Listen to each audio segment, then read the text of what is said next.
and you're transitioning your schedule and figuring out what their feeding schedule and sleeping schedule is. And then, you have to transition to go back to work. And then there's new expectations there because, like you said, you just want to be at the same productivity level that you were pre-baby. Hey everyone, and welcome to yet another episode of Entering Motherhood, a podcast dedicated specifically to new moms going through this amazing journey in life. I'm your host, Sarah Bilger, a postpartum nutritional coach / mechanical engineer. And as always, I'm so excited to be here with you and share all of the information I've been lucky enough to obtain since becoming a mom. In this episode, we talk with Laura Spencer about processing the transitions of motherhood, learning to understand ourselves more, and figuring out what we truly need in postpartum.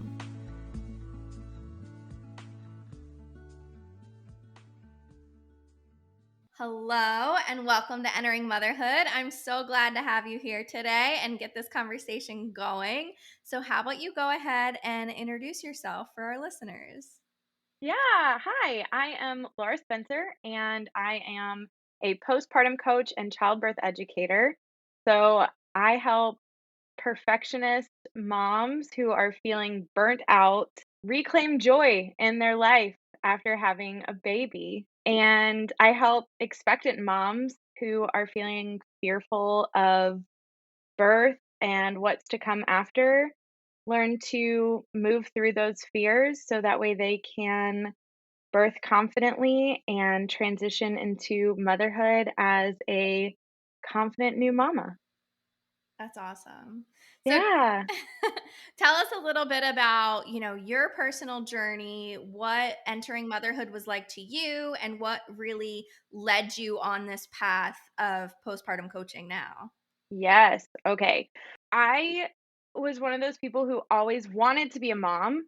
Like, I always knew I was meant to be a mom. My husband and I, we wanted to have kids, and we did. We had our first back in 2019, and that was an experience.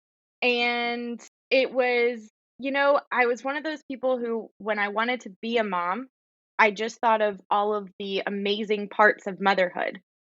And I think that, as girls growing up, we can really romanticize the whole motherhood experience. And I definitely did. And so when I became one, I kind of went through this period of, wait a second.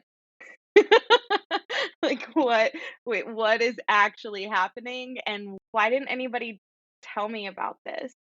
I and it's hard because, people do drop hints, right? Like, there's postpartum depression. Like, you hear about these things as you're pregnant and you're preparing for a baby.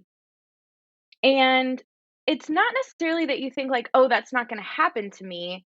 It's just that, like, you haven't experienced it yet, so you don't know. And so anyway, I went through this whole period of like, okay, I feel like I've been hit with a Mack truck and my life has been turned upside down and I'm not really sure where to go from here. Like, I love this tiny little human, and also he frustrates the hell out of me, but he's only 6 weeks old, and you know what I mean? Like, oh, it's just an experience that I had in my life where I really had to learn to sit with such contradicting emotions. And that I could not verbalize that probably within the first year of motherhood. Now looking back at it, I can absolutely say that that was one of the biggest factors of like, okay, I feel really angry in this moment, but also I look at my baby and I feel joy. Like, how is this possible? And that was just so confusing to me. Once I kind of got the hang of, the first couple of months, then it was time to go back to work. And then that was a whole other thing. So then I went back to work and I was working as a teacher at the time and I was also I held a leadership position, so I was in charge of a department of foreign language teachers because I taught Spanish. And, I went back to not only teaching, but back to a leadership responsibility role, and it all just became too much.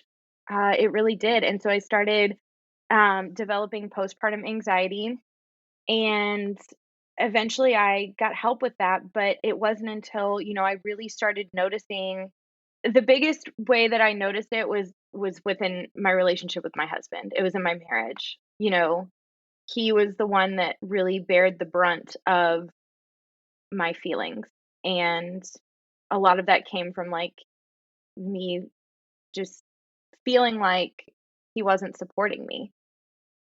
But looking back, I mean, I was rarely communicating that I needed to be supported or how I needed to be supported or what I needed because I was also like, I don't even know what I need. Or my brain was telling me, I think you just need to run away for a little while. And that just wasn't, that's not an option. So, in this time of going back to work, I was experiencing that anxiety, just especially being away from my baby. I just didn't want to be away from him because I just knew how precious this time is. And you see how quickly your baby grows. And, leaving him every day to go teach was just heartbreaking and freeing. So again, there's like the contradictions, right?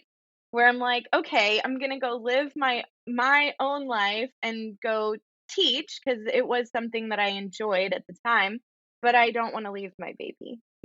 And so that has just been or that was just the hardest part for me.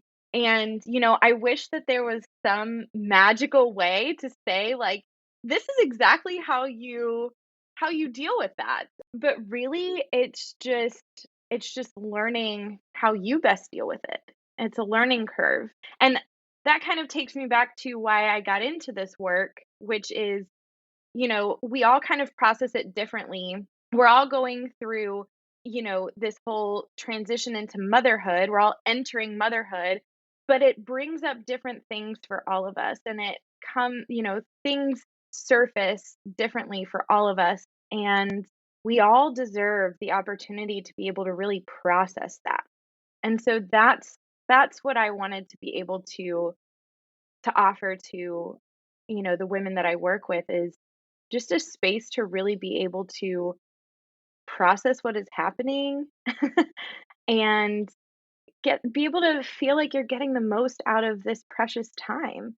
And so many people love to remind us like enjoy every minute. It goes so fast. And you're like, I'm trying. I'm trying to enjoy every minute. I think that was one of the things that really just almost like broke my heart, when people would say that to me. I'm like, I do want to enjoy every minute, but here I am at work and I am enjoying my independence, but also missing my baby and then I would get home and, you know, just give my husband the cold shoulder because I wasn't processing what was happening. I didn't know what was happening and I needed somebody to talk to and I needed somebody to help me get grounded in what I was really feeling and help me to be able to really process that. Eventually I did go to my doctor, and I reluctantly went on medication because I started having panic attacks in my classroom. Like, I would just get so overstimulated. I mean, I had like 30 kids in the classroom, and, they're expecting this bubbly teacher that I was, but it just got to be too much. And so that's when I was like, okay, something's really wrong. And I started talking to a counselor as well. But eventually it just felt like I was talking myself in circles and not really going anywhere. And then I came across a coach and she was a marriage coach for moms. And I was like, okay, let me look into this. And so I signed myself up for a coaching program because I was like, I can see how my marriage is really being affected right now. And, at that point, it was all his fault. you know? I couldn't really see, you know, I couldn't really see or separate how not that and again, I don't really wanna use the word fault at this point. It's just that's the way that I was seeing it in that time and that experience was, there's all these things that he needs to be doing. And what I realized was, well, wait a second, you know, this is a two-way street and you have some responsibility in this too. And the responsibility wasn't necessarily like you need to be making up for everything. It was more like you need to be focusing on your healing. You need to be focusing on, processing all of this, working through all of this, learning how to communicate through all of this, just as much as he needs to be doing that. But if you're not doing that, then why should he? You know? And so that helped tremendously, just being able to kind of break down communication barriers between us. Because I was very much in the thinking that he should be reading my mind and he should just know. He should just see that I am overwhelmed, that I am, you know, anxious, that I am doing all of the things, right? I am doing so much. Why can't he see that? And that was my thinking. And I was really able to shift that and be able to say, well, wait a second. Like, are you actually acknowledging all the work that you are doing? Like, are you taking the time to say that you're doing a good job? Like, or are you just looking for that external validation? And I think so many of us really do rely on our partners to give us that external validation. And that was something that, it's still a work in progress, but my goodness, it is so much better that I can be able to say, dang, I did a great job, and let that be enough. Yeah. I think so much of what you just said is so relatable, and so many moms feel this when they go through that transition of entering motherhood. And, even going back to we don't know what we don't know. And it's one thing for people to kind of like say these things or expose us to different things that might happen or whatnot. But like you said, we're not fully processing it as something that could happen to us until it is something that happens to us. We're somehow convinced, like, oh, we're different. It's going to be different. We're going to, that won't happen to me kind of scenario. And I don't think that there's anything quite that an expecting mom can hear to really prepare her for ultimately what's going to happen. But the more you kind of work through things and let them know, there is support, there is somebody that has felt these things, there is someone who can help navigate this time with you, and just like you said, like help process that time, help hold that space for them. That is something that is so needed and so, I think, overlooked as something that's almost required during this transitional time, because we don't understand that it is something that like we need help being guided through one way or another. And like you said, like all those conflicting thoughts and emotions and things that are going on, you're being introduced to a time in your life that you have never experienced before. And, like any other transition, like from like a kid to a preteen, or, like a preteen to a teenager, teenager to adult, like you're going through a new transition in life. There's going to be things that change. And, how you even said, like going back to work, it's such a, we try to fit ourselves into the life that used to exist. There it is. And we don't really comprehend that that's not the scenario. And you're gonna have different emotions, you're gonna have different thoughts, ideas, feelings, that separation from your baby for the first time, having to leave them, whether you're putting them in a daycare or leaving them with family, you're separated from your child and you have never experienced that before. So it's Yeah. going to be overwhelming. It's going to feel, you know, shocking. And I think we have to allow ourselves to feel those emotions and comprehend, like, oh, that's why I am like feeling anxious and overwhelmed Yes. and this is going on, and oh, I can't be that bubbly teacher that I was before because now I'm constantly thinking about that baby that's at home or wherever, and what are they doing, and are they eating okay, are they crying, do they need me, like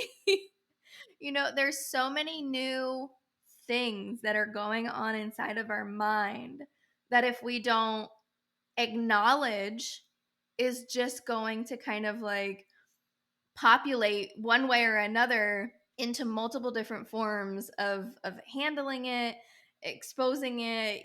Like there is Yeah. so much there that Well, yes. I yeah. think, I think that what you just said is key. Like, there's so much that happens after you have a child that you've never experienced before, and there continue to be transitions. Like, it's not just that you have a baby and now you learn how to have a baby. It's that you have a baby, and then pretty much, like, every week to 2 weeks, they're changing, and you're transitioning your schedule and figuring out what their feeding schedule and sleeping schedule is, and then you have to transition to go back to work, and then there's new expectations there because, like you said, you just want to be at the same productivity level that you were pre-baby, right?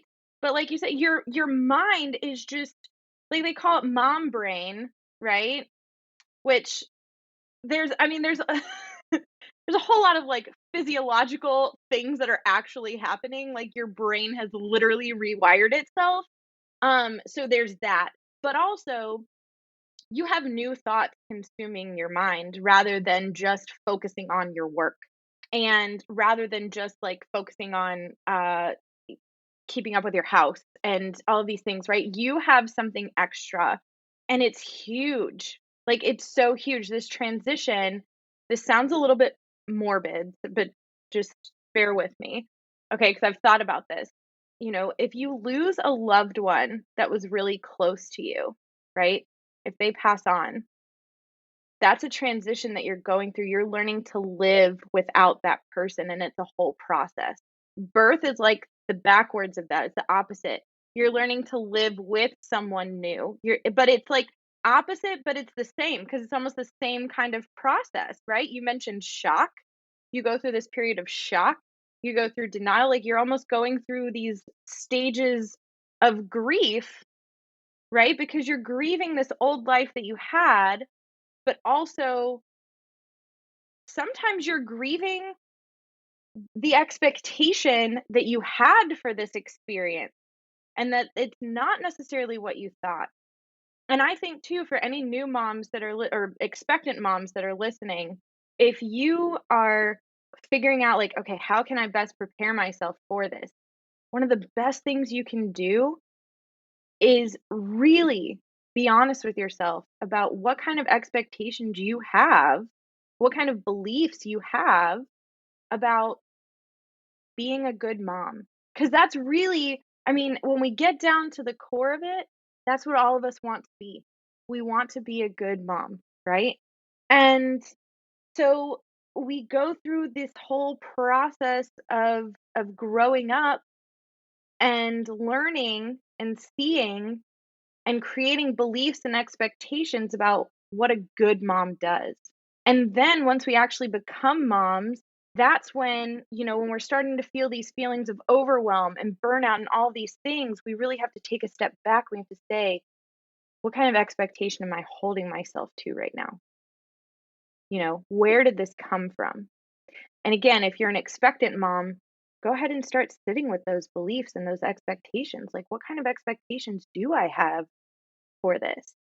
And what kind of steps can I take when I feel like I'm not living up to this, you know? And like you were saying with your husband, you were like, how does he not know what I want? Like, how can he not just read my mind? You don't know what you want. So how is he supposed to know what you want? And I think like you said, taking that time to just sit with those thoughts and process, what do I want? What kind of mother do I want to be like? What kind of things do I want to incorporate into our new life? What kind of scenarios are going to come up that are maybe going to cause new things to happen? Are we still going to take part in these activities? If we do, how is that going to work with a baby? How is work going to, be a transition with a baby? And starting to define your wants, your needs, and Mhm. then communicating those, Yeah. not just to yourself. Like, yes, you need to tell yourself, like, this is what you expect. This is what, is going to kind of like be the goal, if you will. But then you have to communicate that to family members, your partner, if you have other children, letting them know this is going to be the new dynamic. This is going to be what our transition is like. Because, like you said, like, you know, in the sense of losing someone, this is adding someone permanently to your life. This is not someone that you're just going to casually date and see how it goes and like navigate from there. It's a definite permanent decision that is now a part of your life. Yeah. And I think just, how you were saying too, like, we deserve the time and space to be able to process this transition and really give ourselves that allowance, if you will, of being able to just sit with it and give ourselves the time. And it might not seem like you have the time, or oh, it's like it's not necessary, or whatnot, and you think like, oh, that's, too much, or I don't deserve that. Like, we all deserve that attention, that time, that space, and we need to be willing to give ourselves that, or else others are going to suffer, especially ourselves, if we're not working through it and we're just trying to power through it and get over it and whatnot. So, I think just being able to acknowledge where we're at and what's going on is the biggest thing that you can do in Yeah, motherhood. absolutely. I think to what you just said, we do need that space and that time, that processing, but we see all the other women having children. We see everyone on Instagram. And I don't know about you, but comparison can be, the thief of joy, as they say.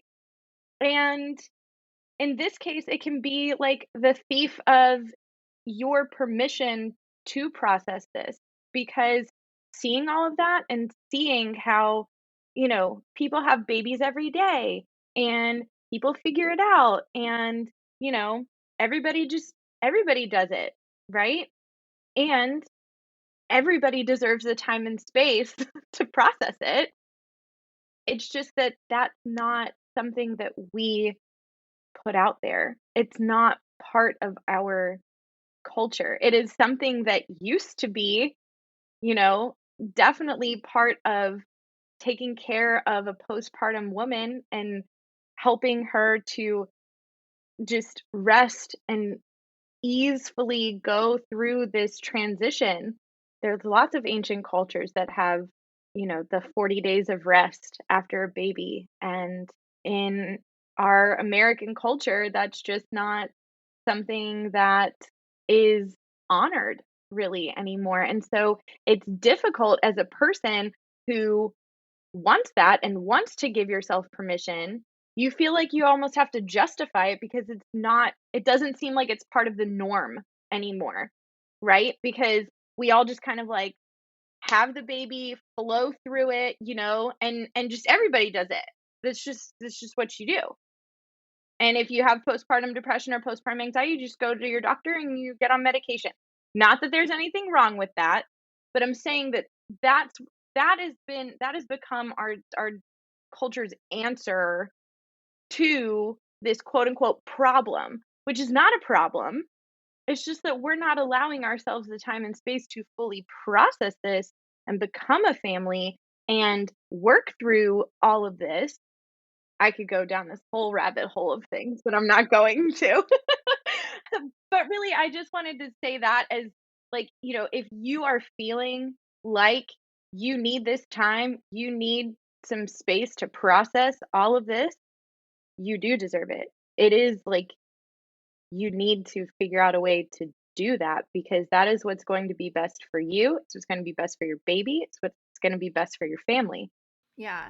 And what would you say to someone that feels like, they are doing everything and they're trying to like put it all together and they just still feel like that's not enough and it's not working, it's not Mm, clicking, it's not, yeah. functioning, like I must just be broken or whatnot. Mm, mm. Okay, well, first of all, you're not broken. You're not broken. Um, and a really dear friend of mine actually told me this too. She's like, "There's nothing to fix. There's nothing to fix, right?" And it's all just about processing. It's all just about moving through it and giving yourself, like you said, time and space. My biggest thing, like if you're feeling overwhelmed, if you're feeling like, I'm doing all the things and it's still not enough, that is your body's way of saying, hey, we need to take a rest here. We need to reevaluate.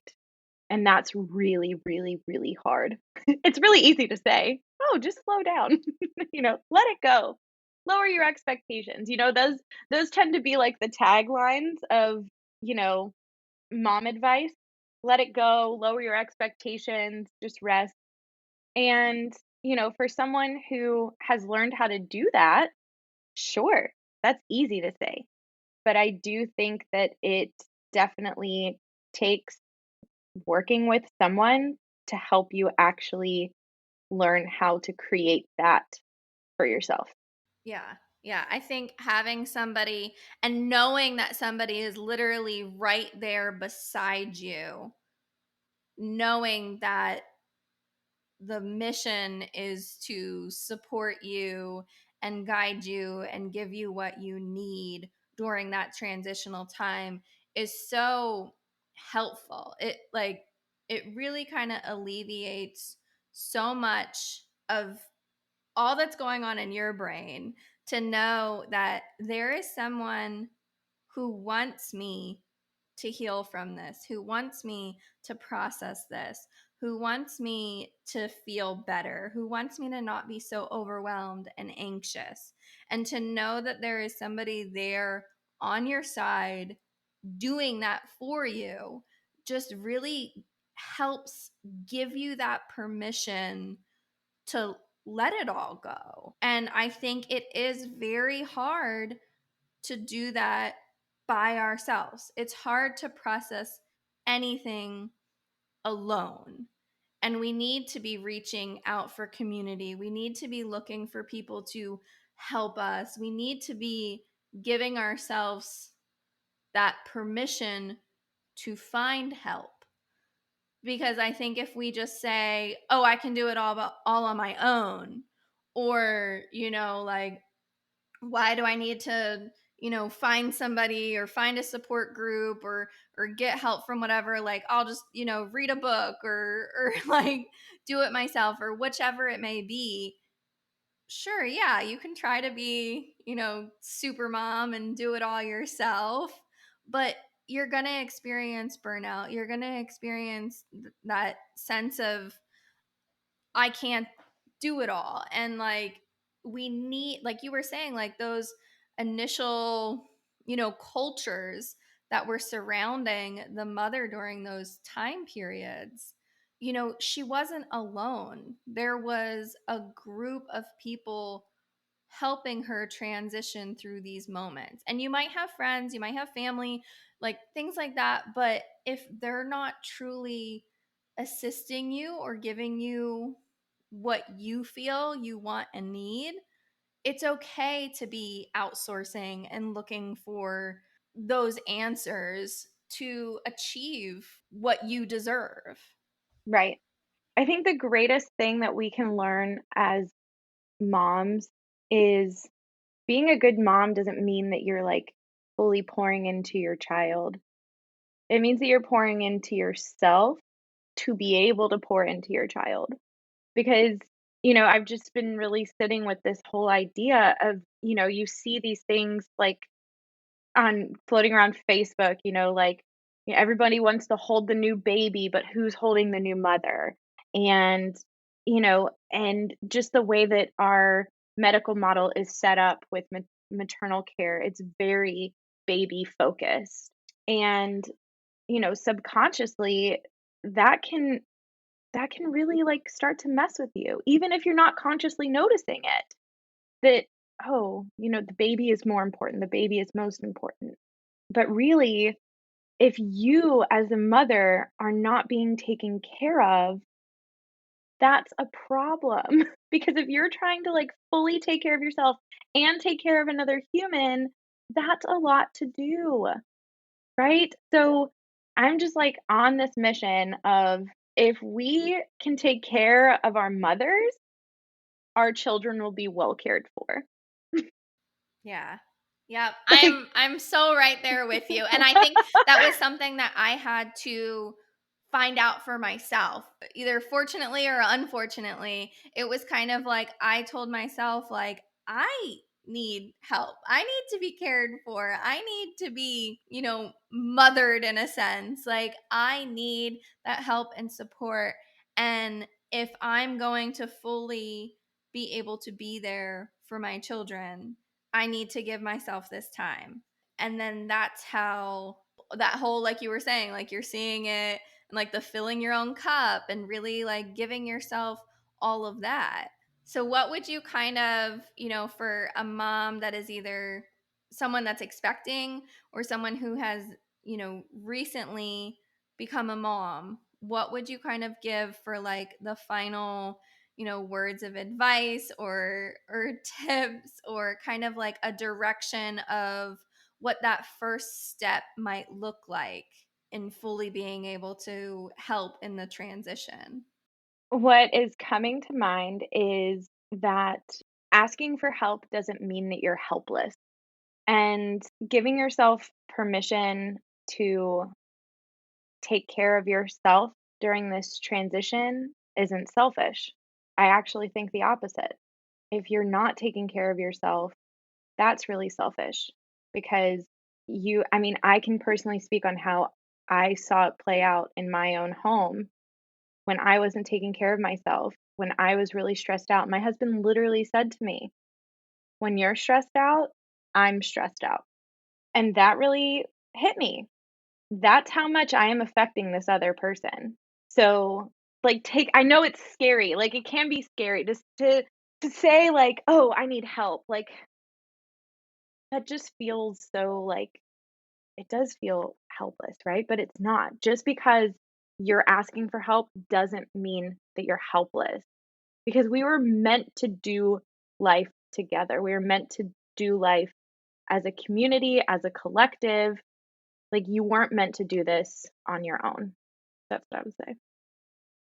Awesome. And where can we reach you? Where are you at on social media? Where can we get in contact with you? You can follow me on Instagram at Laura Spencer Coaching, and you can join my Facebook group, Motherhood Mentoring, New Moms Navigating Postpartum Life. Thank you so much for having me. Yeah, I loved this thank you so much for conversation. coming on and really just kind of like opening up about, those truths in motherhood and what really is kind of like happening and going on. And, it really is an experience that we're not going to be able to fully understand until we're in it. And then once we're in it, if we haven't kind of like been able to get that it is a big transition and a big moment in our life, then it can feel like overwhelming. And, we do need to process it and we do need that time. Absolutely. Yes. So thank you so much. You're welcome.